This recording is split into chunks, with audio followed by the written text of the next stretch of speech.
assim, o Domi ele vem numa evolução, irmão. Eram 7 jogos invictos e o time visivelmente vem melhorando. O jogo contra o Ceará, ele cagou tudo, ele errou tudo. É um erro que eu espero que tenha sido um teste pré-Libertadores, que ele tenha falado assim, olha, minha última chance de testar. É o que eu quero crer desse último jogo contra o Ceará. E no último jogo contra o Ceará, a gente botou medalhões, cara, tipo Léo Pereira e Gustavo Henrique, 2 jogadores que valem uma fortuna. O Léo Pereira veio para o Flamengo por 7 milhões e meio de euros, irmão. Isso é preço de jogador, de atacante qualificado. O cara veio para o Flamengo, o Gustavo Henrique tem 4 metros de altura e os dois não ganham uma dividida, não ganham uma marcação, não ganham uma corrida. Porra, aí você vai botar a culpa no treinador? Aí você vai dizer, sim, Felipe, quem escala é ele. Tá, mas ele não podia poupar o Rodrigo Caio. Então a gente nunca mais vai poder poupar o Rodrigo Caio. Tem que rezar para todos os santos para que o Rodrigo Caio nunca se desgaste, nunca sofra nenhuma lesão. Porque senão, velho, a gente vai estar à mercê. Porque contra o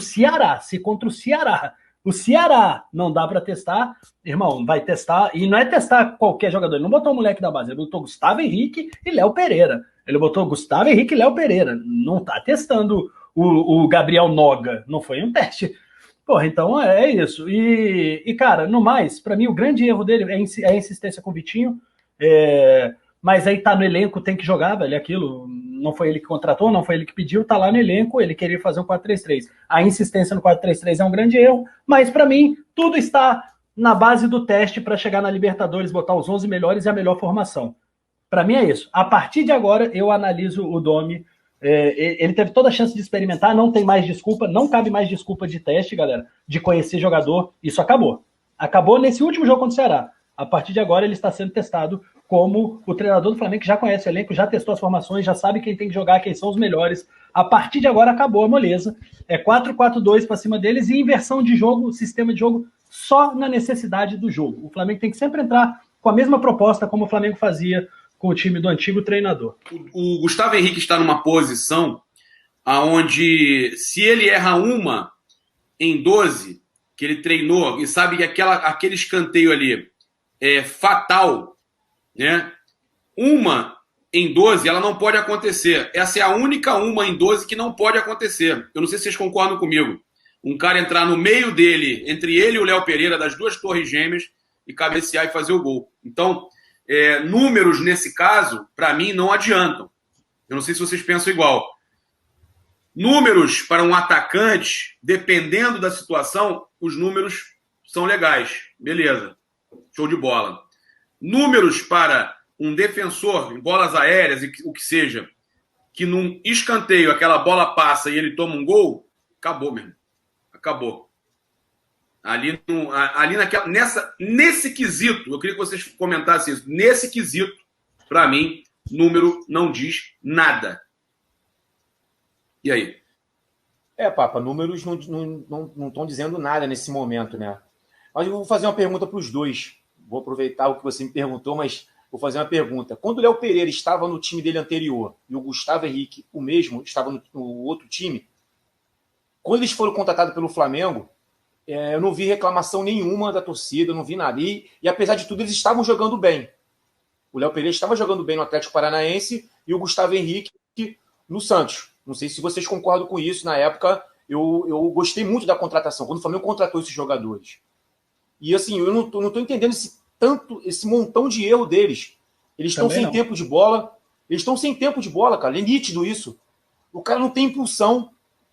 Um cara, sabe, você viu os jogos dos dois, né? Tanto pelo Santos, tanto pelo Atlético Paranaense. E hoje eu não estou vendo esse tempo de bola, eu não estou vendo nada disso. Eles ficam meio perdidos, sabe? Eu assisti o jogo Atlético Paranaense, até contra o próprio Flamengo, né? O Santos também, o Gustavo Henrique foi elogiado pra caramba pelo Santos.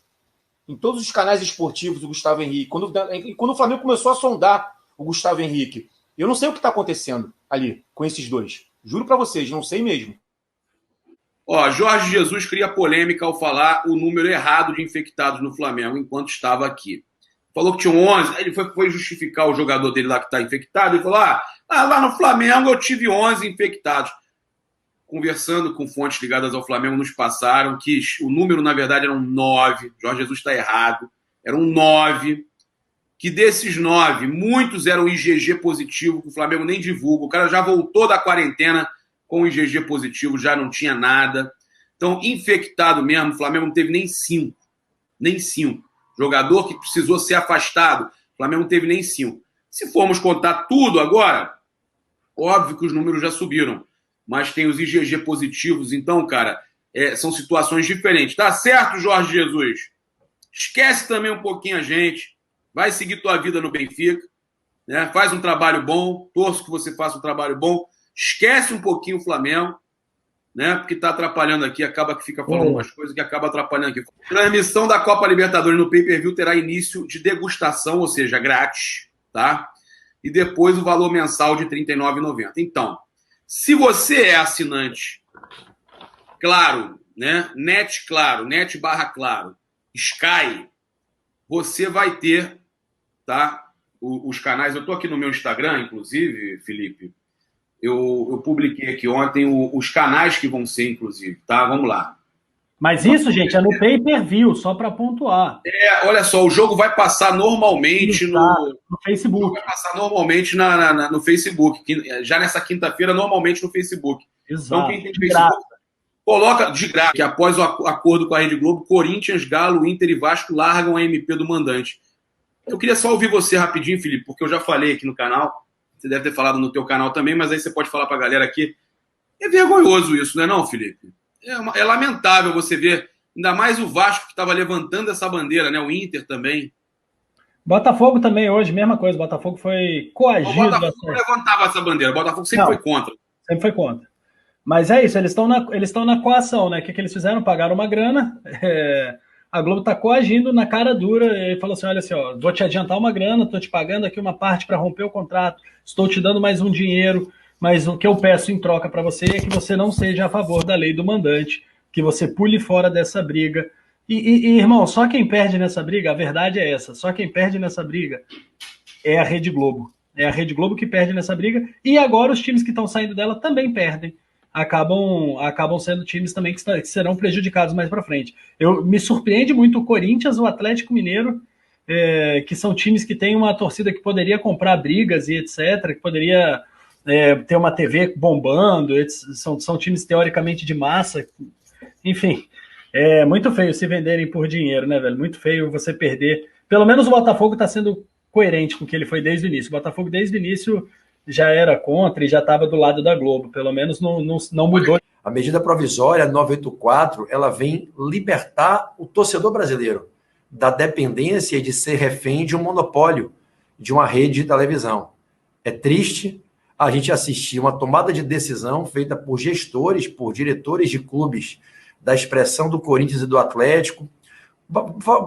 Vasco e Botafogo eu boto na prateleira um pouco menor, pela expressão nesse século. O Vasco, no século XXI, é um time mediano, foi grande no século passado, é um time que 3 vezes rebaixado para a Série B. Eu acho que não pode ser colocado na primeira prateleira do futebol brasileiro, é um time médio. O Botafogo é um time pequeno, né? De médio para pequeno. Tem uma história linda, mas atualmente pequeno. O Corinthians e o Atlético, 2 times de grandes torcidas, com a expressão um pouco maior, conseguiram vencer Libertadores nesse século, disputar Mundial. É lamentável. A gente fica triste, porque a expectativa de todos nós é que essa medida provisória seja aprovada, ainda que o tempo já esteja bem curto, para que a Câmara aprove e passe para o Senado, para que as pessoas tenham liberdade, Papa, de poder assistir os jogos em TV aberta, sem precisar pagar uma TV fechada, assistir por streaming na internet, nos canais de Flá TV, TV dos clubes, e mais, se a gente tiver essa MP sendo caducando, que é a linguagem técnica, né, sendo rejeitada por decurso de prazo ou expressamente se votada, a gente continua a ser refém do modelo atual. E o modelo atual, Papa, o torcedor do Flamengo, nem adianta ele pagar uma assinatura de TV a cabo para ele poder ver. Você paga uma NET, você paga uma Sky, a Globo não passa no Sport TV os jogos do Flamengo. Você tem que comprar o pay-per-view para você poder assistir via Premiere. Então, hoje, nós, torcedores brasileiros, somos reféns de um modelo em que temos que pagar, Lipe, uma assinatura de um pay-per-view, quando o futebol, que é patrimônio social, é patrimônio cultural, deveria ser disponibilizado de forma gratuita para a população. A Globo deveria ter o papel de botar em 4, 5 canais, como ela tem no pay-per-view 10 canais, a transmissão gratuita para que as torcidas pudessem ter acesso e a população, especialmente a mais carente, a mais pobre, a mais humilde, o trabalhador que vive de salário mínimo, o cidadão que está desempregado vivendo de auxílio emergencial, o adolescente que não tem renda própria, que ele pudesse assistir o jogo na TV aberta. Quantos adolescentes e crianças, Felipe, os pais não querem pagar um Premiere ou não podem pagar um Premiere, e esse adolescente não pode ver o time do coração dele, seja o Flamengo, seja outro. Então é lamentável a atitude. Bem chateado com essa questão dessa como é que a gente fala, dessa troca, né, do gramado, essa manutenção no gramado, porque eu não sei se você percebeu também, se você ficou sabendo das notícias, eles não vão trocar ele inteiro não, professor, eles fizeram um negócio mal feito, trocaram só o setor norte ali, né, embaixo do setor norte. Esse local que eles trocaram já está todo desgastado, já está ruim.